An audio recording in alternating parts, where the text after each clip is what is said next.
Olá, salve, salve, atleticanas e atleticanos. Eu sou o Mussi Filho e esse é o canal Falando de Atlético. Aliás, esse é o segundo vídeo do canal e olha só, Cuiabá 2, Atlético 1, valendo pela terceira rodada do Campeonato Brasileiro da Série B. Isso mesmo, Série B. Vocês sabem que para mim ainda não caiu a ficha. Saber que o Atlético está na Série B, olha, não consigo me acostumar. Mas olha só, vamos ao jogo. Um jogo em que no primeiro tempo o Cuiabá não exigiu absolutamente nada do Atlético. Então o Atlético fez 1-0 lá por 11 ou 12 minutos, após uma sequência de escanteios. E a bola veio lá do lado esquerdo do ataque atleticano. O Luiz Fernando, deu um passe de cabeça, uma assistência de cabeça para o Léo Pelé, que veio lá de trás e complementou para dentro do gol. Mas assim, até antes de sair o gol do Atlético, o Atlético dominava o jogo, visivelmente era melhor que a equipe do Cuiabá na partida. O Atlético tinha 73% de posse de bola. Tecnicamente, o Atlético também mostrava ser bem superior à equipe do Cuiabá, que, como eu repito, no primeiro tempo o Cuiabá nada exigiu do Atlético. Mas eu sei que nunca se repete o mesmo jogo no segundo tempo.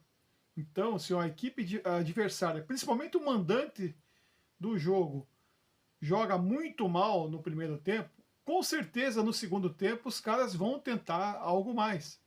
E foi o que aconteceu. Veio o segundo tempo, o Atlético achou que 1-0 o jogo já estava ganho. E, aliás, o Atlético vem nessa mentalidade há muito tempo. Não só com o Barbieri, mas também com o Barbieri, o Atlético faz 1-0 e a equipe naturalmente ela acaba relaxando, o que não era para acontecer.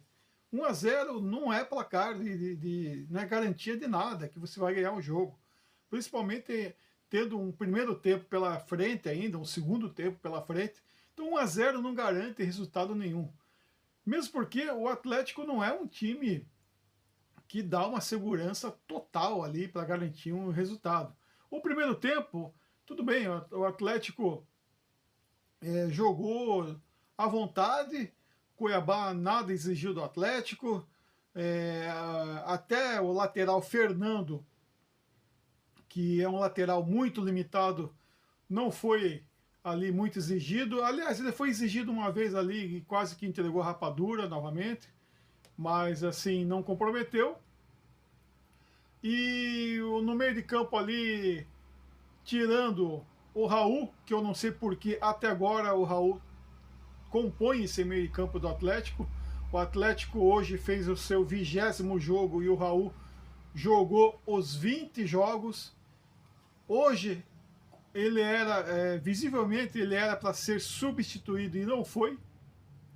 Quando ia entrar o Juliano, achei que o Barbieri ia tirar o Raul, né, no segundo tempo e colocar o Juliano, já com o Atlético já perdendo o jogo.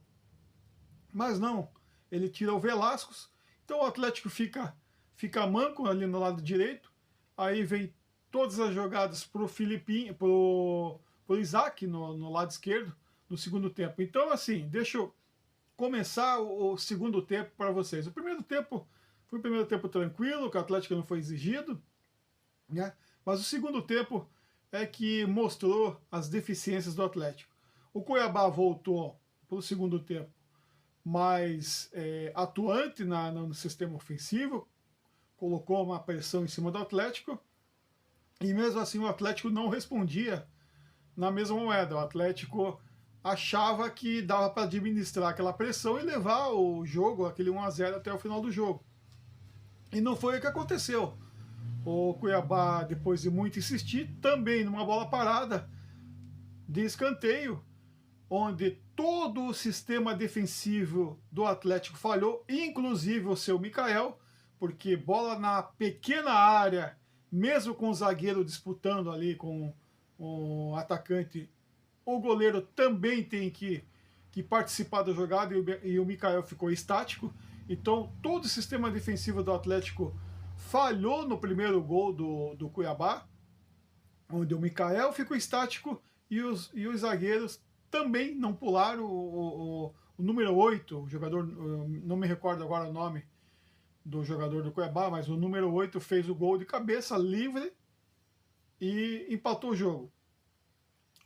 Eu achei até, bom, agora o Atlético vai querer dar a resposta e não vai admitir empatar, sair com esse jogo, sair de Cuiabá com empate.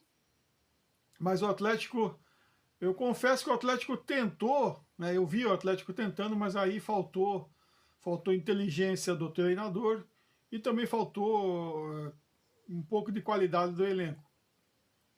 Quando eu digo que faltou inteligência do treinador, foi nas substituições. Tudo bem, o Zapelli, ele estava machucado.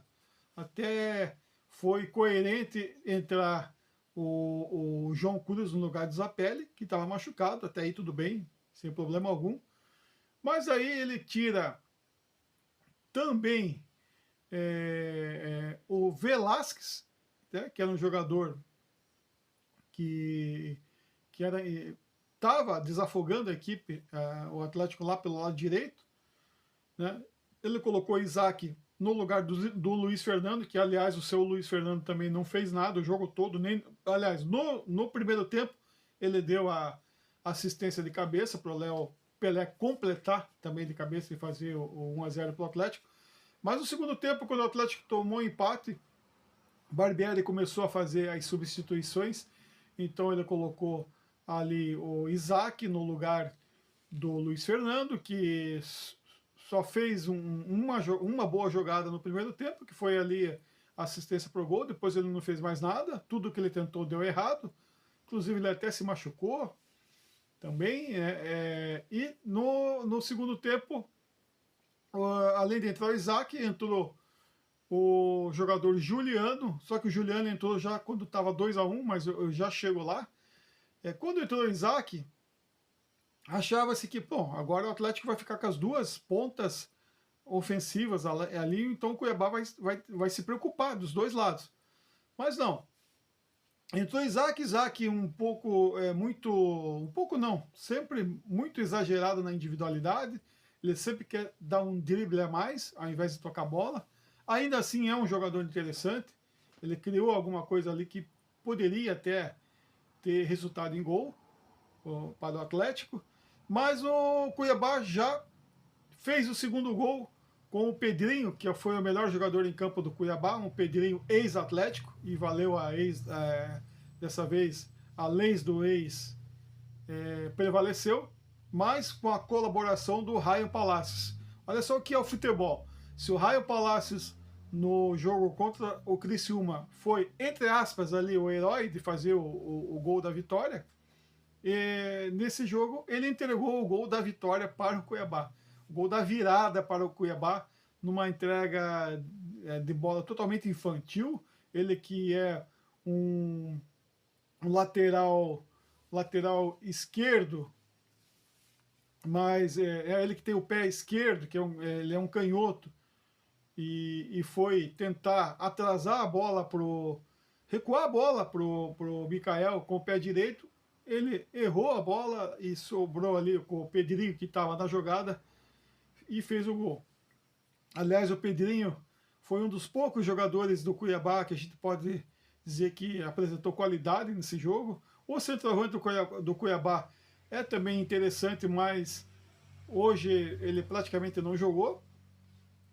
E voltando às substituições do Atlético, então além de ter entrado o Isaac, depois entrou o Juliano no lugar de quem não era para ter tirado, que era para que saiu o Velasquez, né? E entrou o Juliano, e era para ter entrado o Juliano, até concordo com a entrada do Juliano, mas tinha que tirar o Raul, que até agora não disse por que veio ao Atlético. Se ele jogou muita bola lá no Red Bull Bragantino, parabéns para ele, mas no Atlético ele não jogou nada, então ele está devendo, e o culpado maior não é ele, é o Barbieri, que teimosia de treinador é pior do que teimosia de criança e de gente idosa. O treinador pode ser novo, velho, ou meia-idade, seja o que for, mas a teimosia de técnico de futebol é a pior teimosia que tem.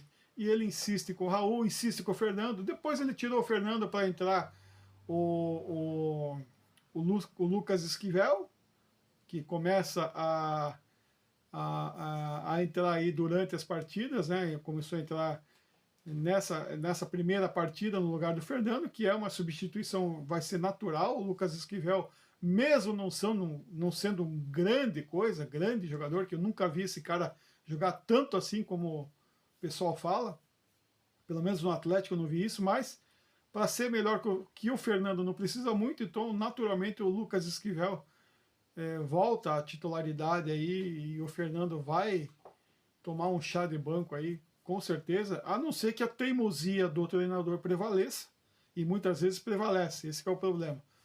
Então daí essas substituições, depois sai o Allan Kardec, que fisicamente todo mundo sabe, o Allan Kardec ele está perto de ser um ex-jogador em atividade, e além de ser um ex-jogador em atividade, está próximo disso, não que ele já seja um ex-jogador em atividade, porque ele ainda sabe fazer gol, mas fisicamente ele acaba comprometendo, ele sempre vai ser substituído.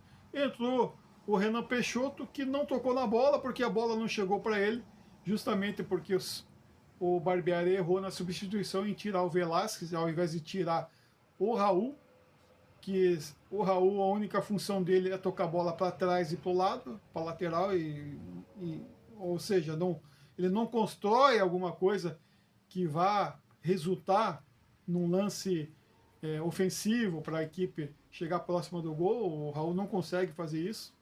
E o Raul, lembrando que o primeiro gol do Cuiabá também começou ali no meio de campo, quando o Raul tirou o pé, não sei porquê, o Raul tirou o pé na disputa de bola, e dali começou a surgir o primeiro gol do Cuiabá, daí a bola foi para o escanteio e eles fizeram o gol de empate.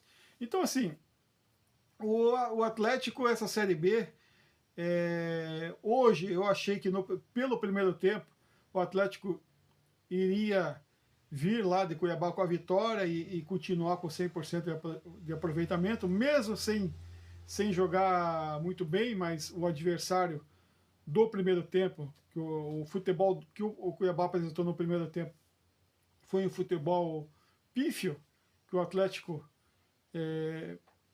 ganhou o primeiro tempo com total tranquilidade, mas assim, no segundo tempo o Cuiabá, mesmo sem ser uma grande equipe, sem ter um elenco tão qualificado, né? Aliás, muito pelo contrário, o elenco do Cuiabá é um elenco fraco, mas tem um ou dois jogadores ali que se sobressaem, caso do Pedrinho e também do centroavante Derek deles lá, do Cuiabá.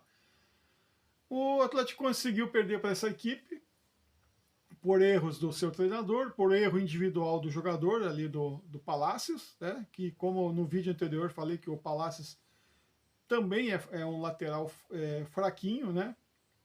Digamos assim, comparando com o Fernando, ele é menos ruinzinho, e comparando com o jogador que veio do Criciúma, que saiu por contusão, o Dudu. O Dudu não é muito melhor que o Palácios também. Eu até particularmente ainda prefiro o Palácios do que o Dudu, porque o Dudu também não disse porque veio ao Atlético. Jogador que até hoje errou tudo que tentou ali na sua posição, tanto no apoio quanto para defender. Então, e ainda se machucou, e provavelmente ele deva voltar aí, ele já está recuperado, deve sair o Palácios, voltar o Dudu. Então, assim, trocar 6 por meia dúzia de qualidade ruim, né? Ou seja, não é evoluir, é involuir. Ou seja, Palácios, o Dudu é a mesma coisa. Ainda o Palácios está à frente porque o Palácios já fez gols, e gols importantes, né? Então, foi uma terceira rodada decepcionante, em que eu mesmo sabendo das limitações do time do Atlético, ainda a equipe do Atlético é a equipe de maior investimento. Se você for comparar com todas as equipes da Série B, individualmente o Atlético ainda assim, pasmem senhores, para você ver o nível da Série B, o Atlético ainda assim é superior às demais, a todas as outras equipes, as 19 equipes da Série B, o Atlético, mesmo sendo esse Atlético com elenco fraquíssimo, ele ainda assim é bem superior aos seus adversários. Mas o que pode fazer o Atlético não ir bem na Série B é o treinador, a falta de comando na diretoria. Por exemplo, eu sempre disse aqui que o Atlético não tem um diretor de futebol. O Atlético, teoricamente, tem um diretor de futebol que chama-se Rodrigo Possebon, mas esse cara não tem referência alguma. Com todo respeito, sabe da onde, em qual time que esse cara já foi diretor de futebol? No Barra do Garças, que, se eu não me engano, Barra do Garças é lá do Mato Grosso. Esse cara não tem referência alguma de trabalho para ser diretor de futebol do Atlético, e ele provavelmente nem sabe do peso que é um Atlético, não sabe do peso da camisa, da história, da tradição do Atlético. Então, além de você ter um diretor de futebol incompetente, você tem um diretor de futebol que desconhece sobre a dimensão que é o Atlético. Mas o que acontece? A diretoria, através do Petralha, traz essas pessoas justamente para se curvarem perante ao próprio Petralha. Porque se o Atlético traz um diretor de futebol que, mesmo que não seja atleticano, mas entenda de futebol, vai haver confronto aí com o Petralha. E o Petralha não quer mais isso no Atlético. Então, assim, o risco do Atlético ir mal nessa Série B é o próprio Atlético. O próprio Atlético pode se prejudicar na Série B. Que, como eu falei, o elenco do Atlético é 1000 vezes superior. Não vou, 1000 vezes é até uma hipérbole, né? Não é tão superior assim, mas em valores, em termos de financeiro, o Atlético é muito superior aos adversários. Tecnicamente falando, também é superior. Mas, como eu falei, se você não tiver um comando, você deixar ali o departamento de futebol profissional abandonado do jeito que está, o Atlético pode fazer feio nessa Série B. É só início? Sim, é só início. O Atlético da primeira colocação agora caiu para a quinta colocação, pode até cair mais no complemento da rodada, nos jogos que haverão amanhã e na quinta-feira. O Atlético daí pode recuperar no jogo em casa com a CRB, ou seja, é só o início, mas é muito melhor você iniciar bem do que iniciar já gerando dúvidas para o torcedor, para a mídia, para a imprensa. E esse jogo perante o Cuiabá, já mesmo sendo a terceira rodada da Série B, já acende um sinal de alerta, porque provavelmente o Barbieri, não digo por esse jogo, mas aqui uns 2 ou 3 resultados ruins, se vier na sequência, ele pode perder o cargo de treinador. Ele está sendo pressionado desde o Campeonato Paranaense, principalmente depois daquele vexame do jogo com o Maringá na Liga Arena, onde o Atlético tomou um banho de bola, não muito por culpa dos jogadores, mas por culpa do esquema que o Barbieri quis implantar naquele jogo, né? Ele quis mudar tudo de uma hora para outra num jogo de semifinal, né? Então o Barbieri ele vem sendo pressionado, né? Fontes lá dentro do clube dizem que o Petralha não está gostando do trabalho do Barbieri, mas isso aí também a própria torcida já não gosta do trabalho do Barbieri. Eu confesso a vocês que quando o Barbieri chegou, e aí, ouvindo muitas coletivas do Barbieri, eu até fiquei animado com o Barbieri, porque ele, pelo menos nas coletivas, ele explica aquilo que ele tentou fazer, né? Ele fala, ele tem uma boa retórica, né? Ele tem uma boa narrativa, e ele fala sobre aquilo que ele quis fazer no jogo. Ao contrário de muitos treinadores que só enrolam e não falam nada, né? Então, e o Barbieri não, ele pelo menos ele erra, mas ele fala, ele explica ali como é que ele errou, né? Lógico, ele não vai dizer que eu errei, mas ele explica o que ele tentou fazer e daí ali a gente fica sabendo o porquê que ele errou. Então, assim, o Barbieri está na corda bamba, sim, ele está pressionado e isso pode prejudicar o trabalho dele, ele estando pressionado, né?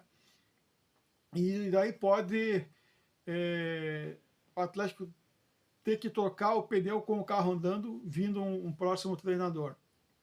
Mas eu acho que é o que vai acontecer. Mas ainda o que me dá esperança é o próprio elenco do Atlético, que não é um elenco maravilhoso, mas ele é menos ruim que os seus concorrentes. Então eu acho que se haver ali alguns ajustes, acertar alguns erros que vêm sendo cometidos, ou não repetir alguns erros, eu acho que o Atlético daí ele consegue navegar em águas calmas, né, nessa Série B. Mas é isso aí, agora é torcer para que já no domingo, eu já queria que o domingo fosse amanhã para o Atlético entrar lá na arena e ganhar da equipe do CRB. Né, tem que ficar agora esperando até domingo e ouvindo aí a zoação aí dos torcedores rivais, mas o futebol é isso aí, né? Torcer para o Atlético é isso aí. Então, pessoal, eu até gostaria de falar em alguns outros assuntos sobre o departamento de marketing do Atlético, e eu vou falar, mas para esse vídeo não ficar tão extenso, né, hoje falei só sobre o jogo, e nos próximos vídeos eu quero falar também sobre o departamento de marketing do Atlético, sobre diretoria, sobre mais algumas coisas que acontecem lá dentro, que eu fico sabendo, e é bom, eu quero dar minha opinião para vocês. E também informar para vocês o que acontece lá dentro, né? E também, até domingo, alguma coisa pode mudar na questão da diretoria em relação com o torcedor, né? Na questão de preços de ingressos. Agora, na quinta-feira, nós vamos ter o lançamento da nova camisa do Atlético. Também, provavelmente eu vá na quinta-feira ou na sexta-feira fazer um vídeo já para comentar sobre essa camisa, ver se vai cair no gosto do pessoal aí, né, se eu vou gostar da camisa também.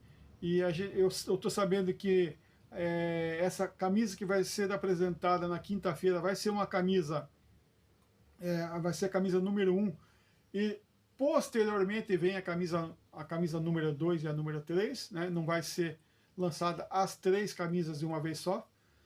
Mas é isso aí, pessoal. Obrigado aí pela audiência. Esse foi só o segundo vídeo do canal Falando de Atlético. Até o próximo vídeo. Tchau, tchau.